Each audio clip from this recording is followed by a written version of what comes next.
Hey Lodges, how we doing out there? Today I'm going to talk about a few things for the entire association since we're coming back from Moose Heart from the high school graduation and pilgrim conferral. First of all, congratulations to our two newest pilgrims in the association. That would be Mr. Dennis Carper up at Auburn and Mr. Wayne Watson down in Bloomington. Congratulations, guys. Those are well deserved. So it was a good weekend. Second thing I want to talk about is I want to thank all the lodges for having 100% on time for their lodge safety inspection reports.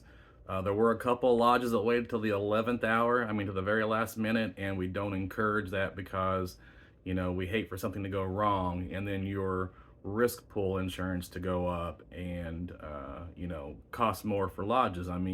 Let's get that done on time. If we have the money to waste on our insurance going up, then let's not give the insurance company more money, save some money, and turn around and give that couple extra $100 to Moose Charities then in those situations.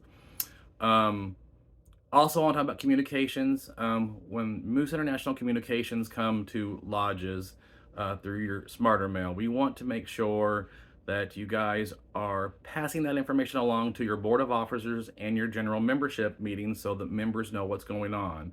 Now, I know I've been to a few meetings where they read everything verbatim and or is it verbatim? I don't really know. But anyways, they're reading that all the information out there, and there's no reason why some of that can't be summed up. We want all the info to get out, but we've all seen those emails from Moose International or from myself or from anybody. Feel free to surmise what the information is. So, for example, if it's talking about Ross Chastain and it goes on for a paragraph and a half, let people know, he's going to be in the Moose Car this coming weekend. We should be having, a NASCAR party, something like that. But sum that information up. You don't have to say the whole thing along the lines. Same thing with, you're getting those emails where it says from the, the catalog sales and they're promoting a holiday sale, or those license plates, which are they're making now and are getting popular again. You don't have to read the whole paragraph, but say, Moose International selling license plates that the lodge wants to consider getting some. We should think about that. There's a holiday coming up and they're offering decorations through Moose International, but we don't have to buy that. But don't read the whole thing. Just read that little line. It makes it a whole lot easier. Same thing when it comes down to when Moose International is advertising for employment. I see lots of lodges skipping over us altogether when it be a financial review specialist or a territory manager. And we have gotten people, or employees, through that method. You and your lodge don't necessarily know when someone's maybe looking for a career change and ooh, that job sounds interesting. Maybe I'll look into that and ask more. So, put out there that that the Moose International is looking for a financial review specialist and it's in whatever territory or what area of the country. Again, you don't have to go through the whole requirements. Let's say if someone's interested, come talk to me afterwards and we'll get you more information. Simple as that. But we need to make sure we're reviewing those communications because lodges should be aware of 990s. I talked to officers this week that are board officers and they have no idea what a 990 is. They should know what a 990 is and they should know where the lodge stands on its filing.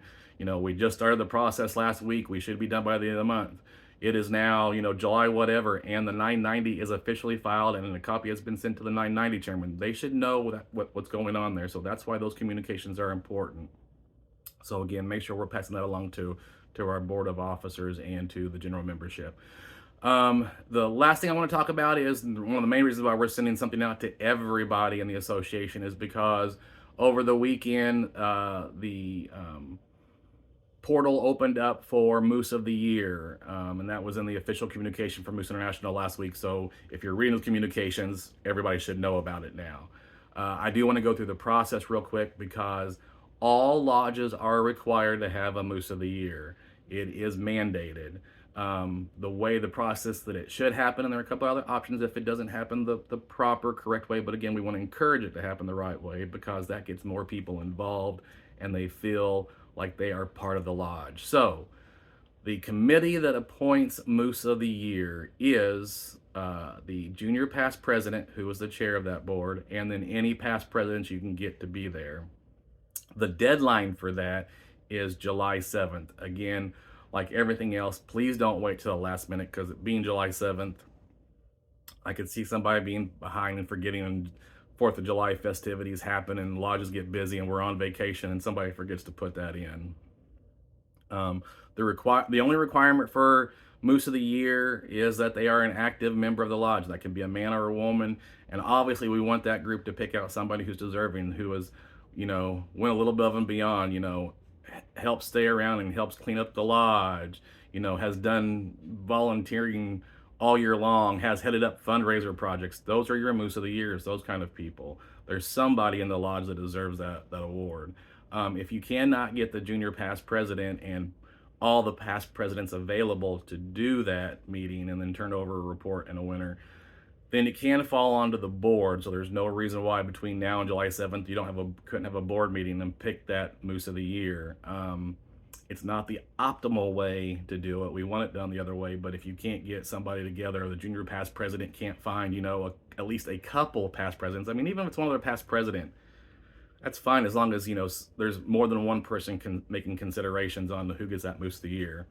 As a very last resort, and we do not want to do this, if it comes down to it, and you've contacted the junior past president, and you've contacted past presidents, and nobody has done anything, then we need to make a decision. And you, as the administrator, who are very active in that lodge, should know who probably deserves that award anyways. So then, as the last resort, put somebody in, and if the board or somebody has an issue, say, I contacted so and so, and they didn't fulfill their obligations to pick this person, so we went ahead and picked it. But again, it shouldn't be, at a minimum, that second choice. It shouldn't be difficult to get the board together to have a consensus of who should be Moose of the Year. And again, that is required. It's required also as part of the Premier Lodge Award for next year. Again, the association, we've got to come back from being in last place in all of Moose International. We want to be top association next year, so it's important that we get that done. And if anybody out there has asked, also the registration packet should be coming back from Moose International very quickly. That has your barcode on it. They've changed a few things on there. If you are a voting delegate, it should say D on there. If you have any of the other ticketed forms or a part of the 25 Club party, it should have your notation of your caller on there and a barcode for you scanning. They did change some things around, so the barcode is on the front from the 25 Club, so you didn't have it printed on the back and have to pull it out. They made that a little bit easier. If you have anybody going to Moose International Convention, you want to make sure that they go to an event and they have their barcode scanned at some point. We've had it before where the first general session was bum rushed, and for whatever reason they got through and didn't get scanned, and then they've left and never went to anything else, which again, they should be going to multiple things, especially if the lodge is paying for it. But they skipped through and didn't get scanned, and then went back home, and then the lodge got no credit for representation because they never got their barcode scanned. So please make sure you're passing that on to whoever's going this year. All right, I kept it to under 9 minutes. So you guys have a great week, and we'll be seeing most of you soon come convention. Take care, guys.